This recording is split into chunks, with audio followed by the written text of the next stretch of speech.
Hey guys, welcome back to the Why Wars Happen History podcast, where you learn about the causes of wars and things like why did it happen? Was it inevitable? Who was involved?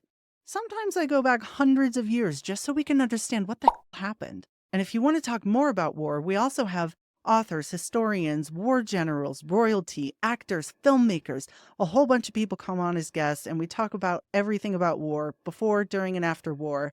So let's go. Welcome to the Why Wars Happen History podcast, where we have narrated history episodes, and we also have episodes where we sit down with historians, filmmakers, authors, politicians, and we talk about wars in history. Today's guest is Katja Hoyer. She is a German-born British historian and journalist. She is a visiting research fellow at King's College London and a fellow of the Royal Historical Society, which is really impressive. And she's written multiple publications and co-hosts the podcast, The New Germany. And she is also author of today's book, which is widely acclaimed. It's called Blood and Iron, The Rise and Fall of the German Empire, 1871 to 1918. Katja, thanks so much for being here today. Thank you for having me. Yes, so you know all about, you're actually from Germany, and you're really a good person to talk to about what it feels like, kind of the German psyche a little bit. Can you set it? So you open up in 1815. Why 1815? Let's just start with that. Set the table a little bit. Yeah, I cheated a bit there because on the book cover it says that I start in 1871, which is when Germany is basically founded as a country. Yeah. But I sort of felt when I was thinking about how to write the book that I had to go back a little bit because I just can't understand how that country has come about without going back to 1815 at least. And this is because basically before that time, Germany didn't really even exist as a concept. There were just over 400 little sort of states and city-states and kingdoms and principalities and it was like a patchwork of German-speaking sort of political entities on the map. And then Napoleon comes along and basically the French emperor needs these spaces and thinks to himself that this isn't exactly easy to control or to hold, to try and negotiate with all of these little sort of rulers and things and so on. Yeah. And so he basically sums this entire area up into slightly larger unity comes up with 38 states in the end. And basically that's easier to manage. And so this is really the first moment you get some sort of sense of German unification, ironically brought about by Frenchmen. But it is an important moment, and it also gives the Germans the idea that because they end up in 1815 beating Napoleon in a sort of grand coalition, in which Prussia was the sort of leading military power, but they're fighting together against Napoleon, and this is basically setting the scene really for what we see later, this idea that Germans are stronger when they're fighting together, and it's an idea that we'll see kind of time and time again. Yeah, and it's so interesting. So you bring up Napoleon, right? And so they're like, okay, the whole French Revolution really freaked everybody out in Europe, all the major powers. They're like, wow, this could come for us. And then now you have, fast forward a little bit, now you have the German states kind of unifying, and it freaked them out a little bit again. The major powers in Europe. Can you tell us a little bit about their reactions from those major powers as Germany unified? Was it scary for them? Yeah, I mean, it certainly was, in the sense that it completely threw this very fragile power balance that you had in Europe. People sometimes call it the concert of Europe because it was so finely tuned, all of these different players in it, basically, that it just about kept the peace. The Brits always thought of the sort of balance of power, and suddenly Germany unifies right in the center of all of this and creates the single largest state in Europe, on the continent.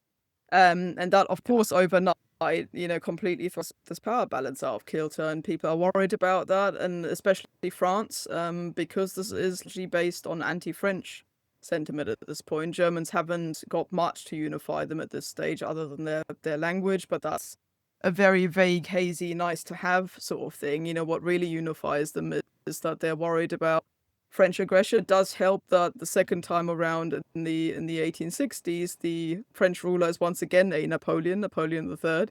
And so really you kind of play on all of these anxieties and the hostilities, and that's what unifies Germans at this point. So yes, the rest of Europe is quite worried about that. Yeah, and so like Prussia was a big deal before Germany became a country, and it kind of got absorbed into Germany a little bit. Was it kind of like trading a smaller big power for this like crazy big German power all of a sudden? Like a difference Um, there. yeah, I mean, it's almost the other way around. So Prussia Mm. basically wanted to expand its influence over the other German states, and it assumed that there was only so much you could do by kind of forcing the other states into its remit, and it did that. So some of them were just annexed just by the sheer kind of military power that Yeah, Prussia had. But it yeah, also wanted to make sure that it could expand its influence over the entire kind of German-speaking world in Europe. And the way to do that was unify Germany, but under leadership, so that basically some people even call it Prussia Germany. This kind of first German state yeah.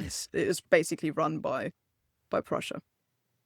And that kind of adds to the occasionally on the podcast, Prussia comes up, and it's always this funny kind of thing of, well, what the hell even is Prussia? Is it a kingdom? Is it an area? Is it a state? And it's kind of all of it. But now we're talking about Prussia, Germany, and it just gets like these layers of confusion for people not from that area. I feel like so depends on when you're talking about. That's Prussia was a lot of things. Yeah, I mean, the So did, easiest way to yeah, think about it, just in one sentence, really, is just that it's the northern part of Germany, effectively, and it stretched all the way along the Baltic coast into what is now Poland and a bit of Russia as well. But it was the northern stretch of continental Europe, really, yeah. where it was. It doesn't help Um, that it was actually destroyed and kind of, it's not there anymore. So people yeah. don't really have a way of envisioning it today because it was abolished in 1947 after the Second World War. Yes. And so, okay, so you have all this kind of mishmash of people, maybe different cultures from the different states kind of unified a little bit, but you have, Catholics, Protestants, industrializing areas mixed with rural areas. And did did the German people at the time think, yeah, this will last, or were they kind of skeptical about that? Well, most didn't feel that being German was sort of their first thing on their identity list. As you say, people would say, well, I'm a Catholic, or I'm a Protestant, or I'm from the Rhineland, or I'm from Bavaria. These were like Mhm.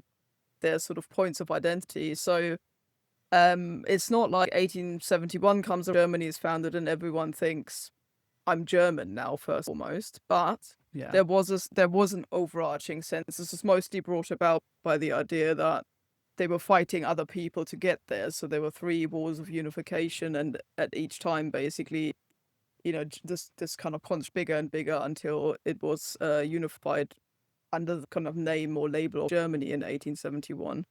So there is a Yeah. sense that's part of their identity already, but really that has to merge over time. And the rulers, I think, Otto von Bismarck, the first German chancellor, was sort of head of government, is quite aware of that. And I would say, similar to the US, really, in lots of ways, he does know that people are a bit wary of kind of centralized power. So he creates a federal state and says from the beginning, yes, you can still be Bavarian. Bavaria will still exist as an entity, say, so does Prussia Yeah. within this construct. So you can be both Bavarian and German at the same time within this federal state, and that's how it works.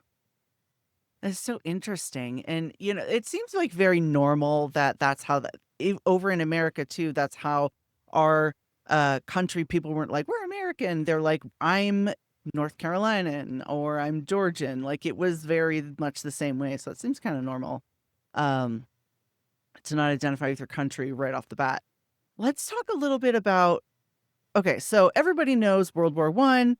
There's kind of this like arms race a little bit, but we're before that. And I want to talk a little bit about Germany feeling like it's kind of beset by these larger entities and how that might have influenced their desire to arm themselves or get weapons or a military, kind of militarizing. How did that impact that feeling? So basically, we were talking about the idea that the other surrounding states aren't entirely happy about Germany being there. Yeah. And so Yeah. obviously Germany also realizes that in the center of Europe, and that if the other states were all to work together, this is again this kind of Napoleon trauma to some extent, then they're surrounding Germany. So this is called the nightmare of encirclement, or the idea of encirclement is that Germany basically surrounded by enemies. So that's how people think of it. So what they Yeah. obsess about is the idea: what happens if we are going to fight a two-front war one day? And the idea is to Hmm. avoid that. So they start wargaming. They start coming up with kind of a really strong push towards militarization, and also to build a navy, which was not something that Germany, or kind of German states, largely landlocked states, had previously Yeah. invested a lot of thought into. So all of a sudden you get a massive buildup of military, of a naval program, and at the same time the elites, and the military elites in particular, start come up with plans as to what they would do if they were to go to war. So mentally they're getting themselves into a state where that's a normal, that one day they're going to get attacked, so they might as well prepare for it. And so you end up with That a makes militarized sense. society as a result. Yeah, and it seems kind of natural for a newly formed country, but that would be awfully terrifying for France and Britain. That would definitely put them on edge. And can you talk a little bit about some of the what readers might see, some of the struggles of a newly formed Germany, just kind of an overall picture of what they might see? Yeah, so that this foreign political challenge is one of those. So the idea that, they feel that they're surrounded by enemies.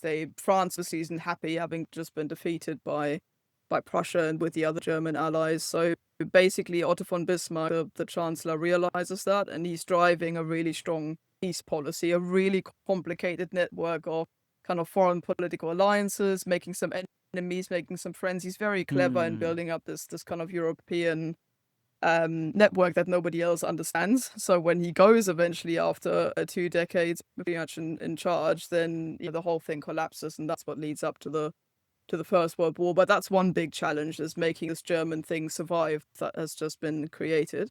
Oh, And yeah. then the internal differences are also massive. So especially the religious divide is huge. So many Catholics, they only form about a third of the population. They feel that they're being Mm. attacked, and Bismarck actually does attack them because he's worried.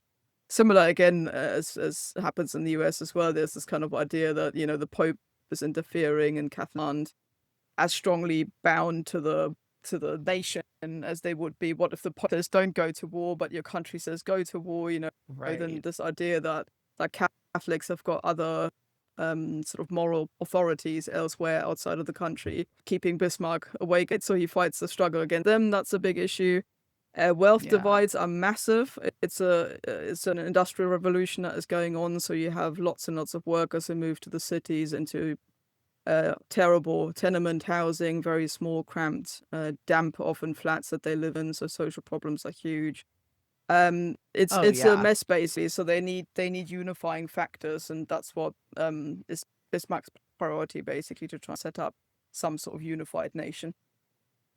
And for our listeners who might have heard of Otto von Bismarck, but not necessarily know a lot about like who he was, can you just give us an overview of who he was?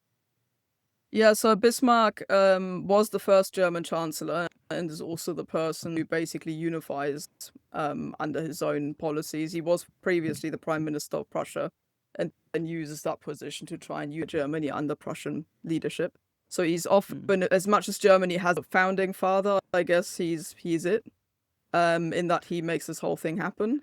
And he's also a bit of a, sort of maverick, if you will. So he grows up basically being he's the second son of a minor aristocrat. So initially he's Mm. totally like, what am I going to do with my life? I'm not going to inherit the Right. estate, and he tries to find a passion for a long time. And in the process, there's a lot of drinking and womanizing and gambling, and just gets Yeah, lost a little bit. just a And little then bit. Yeah.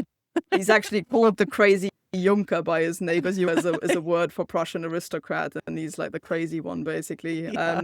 And then he's quite lucky in that a parliamentarian gets ill in the Prussian parliament. He's supposed to step in as the local aristocrat.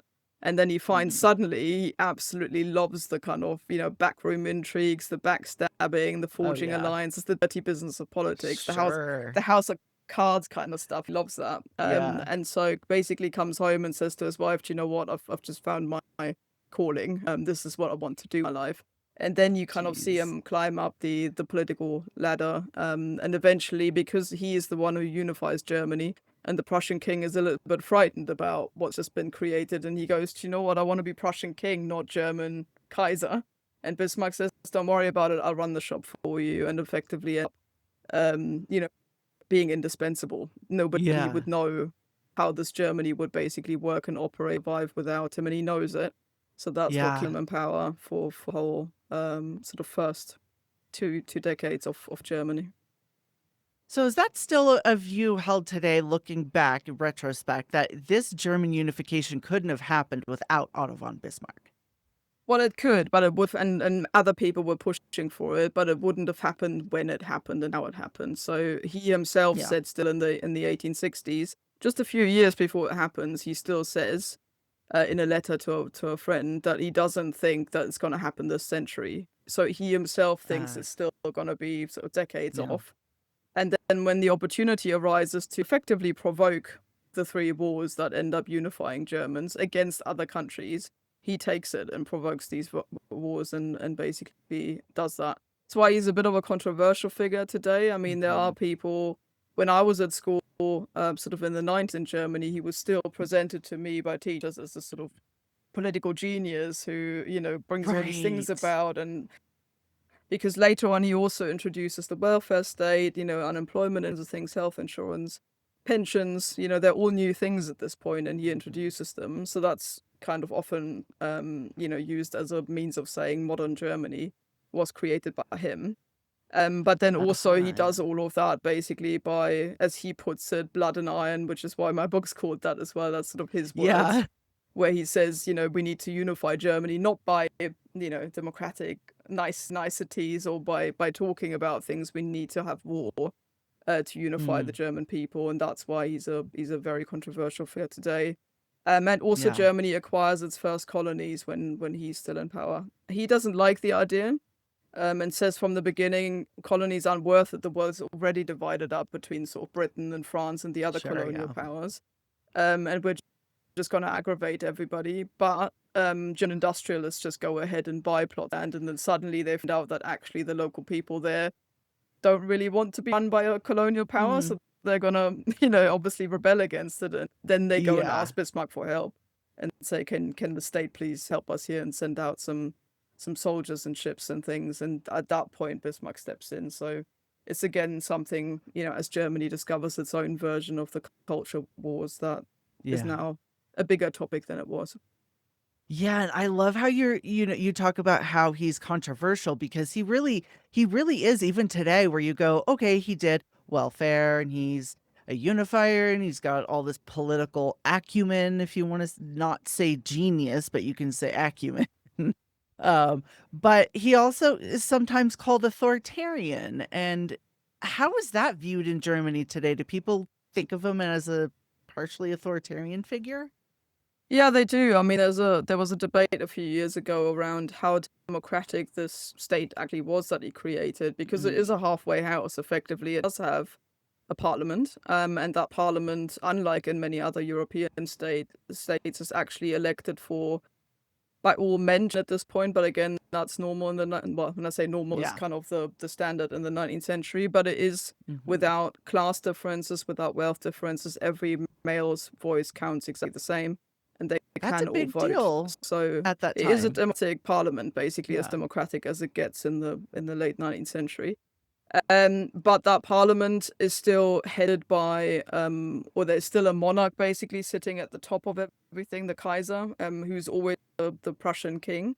So that basically the head of state is still an unelected hereditary monarch, and that's Mm. the sort of balance. And the chancellor, so Otto von Bismarck himself, basically ends up as the mediator between these sort of old aristocratic elites, trying to keep them in power, trying to keep them in their Yeah. status, and giving the people as much democracy as they need so that they don't rebel, because that had happened several times in the 19th century.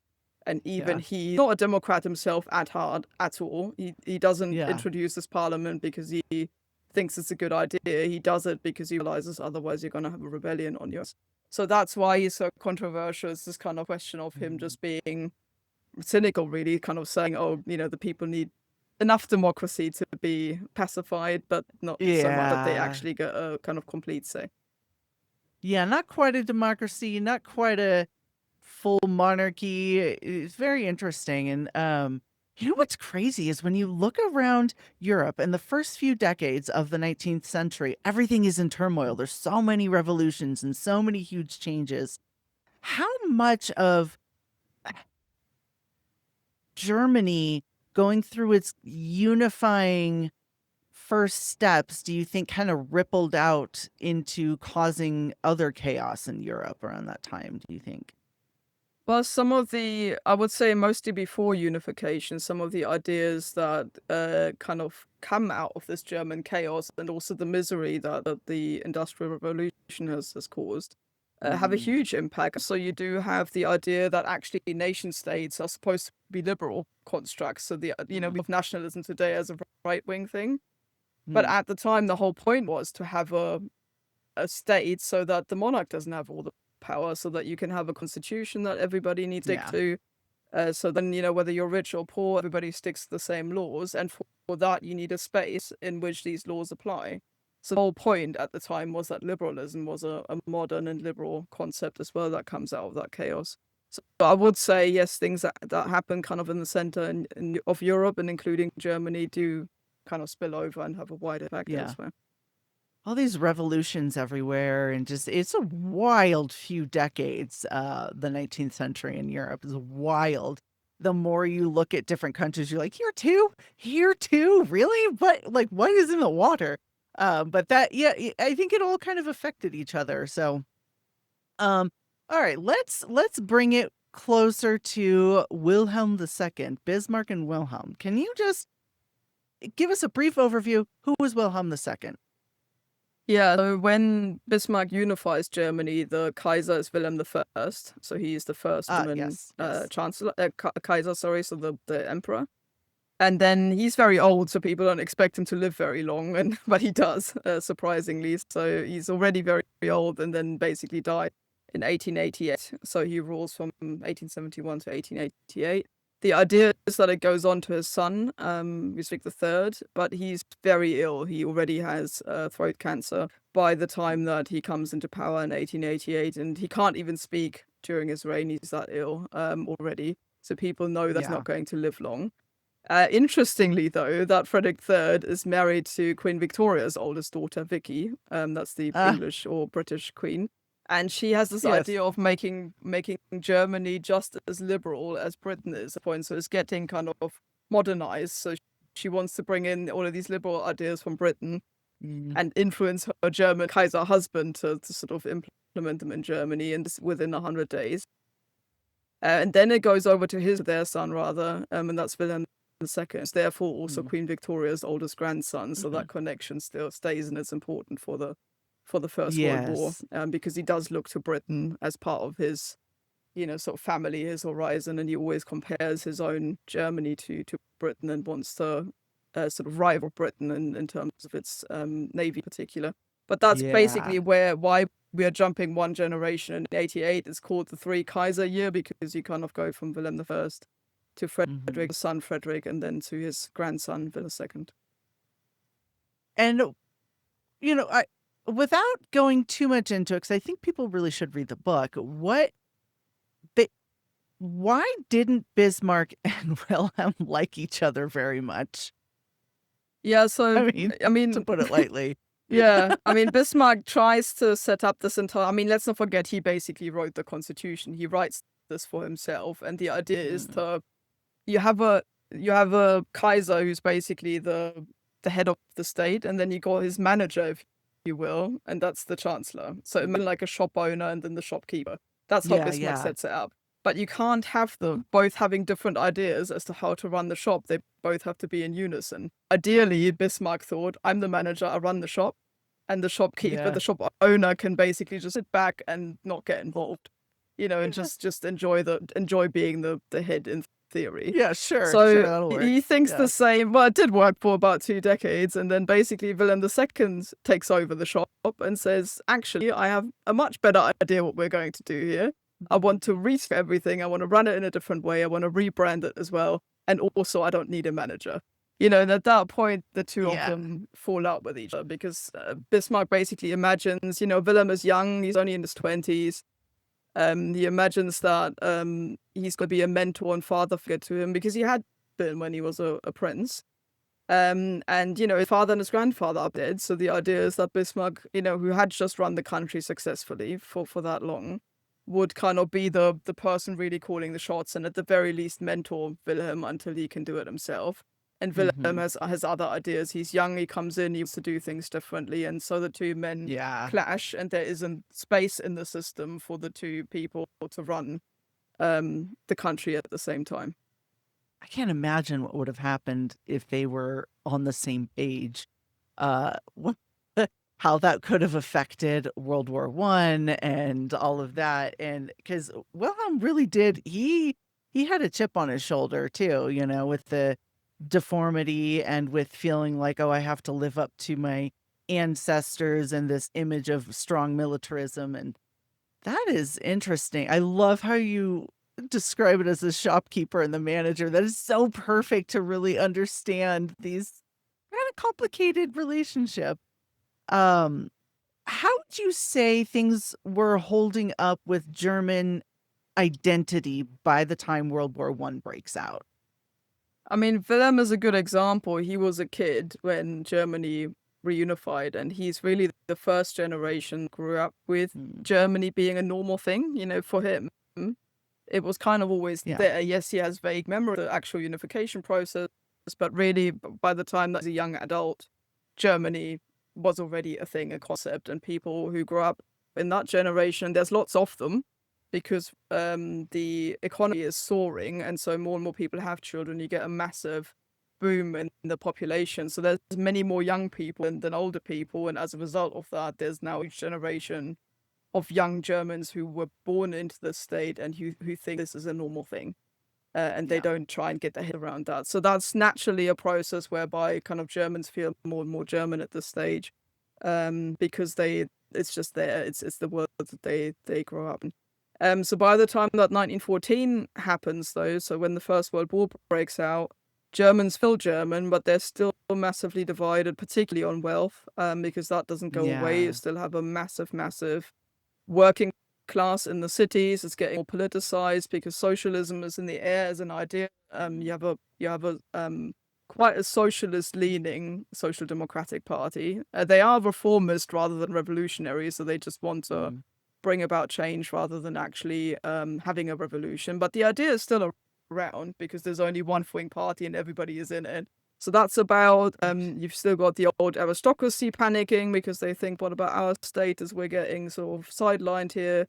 mhm. We're losing status and wealth. You got the middle classes saying, we need the empire. We don't really care what other countries think about it. We want to carry on with that. So there's a huge clash there. And Wilhelm sees the chance when war is sort of up in the air and it's sort of something attention is spilling over in Europe. He thinks this is a good moment to unify Germans once again, as it Yeah. happened in 1815 and during the Union Wars, to unify all these people together under the banner of being Germans first and foremost, rather than, Bavarian or Catholic or Democrat Mhm. or a working class person. So he seizes that chance and thinks, let's now unite all under one banner. And they use this term called fortress peace, Friede, which basically is like a medieval phrase, the idea that if your castle gets attacked or your fortress gets attacked, everybody in it needs to squabbling and just everybody Right. gets out and defends the castle because everybody has an Right. interest in not being invaded. So that's effectively the spirit under which kind of Germans unite in 1914. And it seems to work initially. They all kind of Mm. agree. Trade unions, for example, immediately agree to just say, okay, we'll just stop striking and we'll be with you. And it works So with. interesting. It's fascinating. What other kind of so we have like the industrialization and the more rural types, and then we have this huge wealth gap with the aristocrats and everybody else, basically. Were there other kinds of culture clashes going on at the time that are maybe less well known? There's a burgeoning women's movement as well. So there are plenty of women who basically say they vote. So that's more of a more of a middle class thing, I would say. And then you have a working class women's movement at the same, people pushing for better working conditions, same wages, Yeah. and so on and so forth. There's Yeah. also the sort of more the urban and rural divide as well. So there are plenty of people who think that they're kind of cut off from the cultural developments that are going on. You have, Okay. new cinema, new kind of culture, and quite a modern things like, modern art that's beginning to develop, those kinds of things. And people in the countryside are cut off from that and are looked down upon often. Because if you haven't got a train line, say, and you're being established right now, you're cut off from all of that. Right. So Yeah.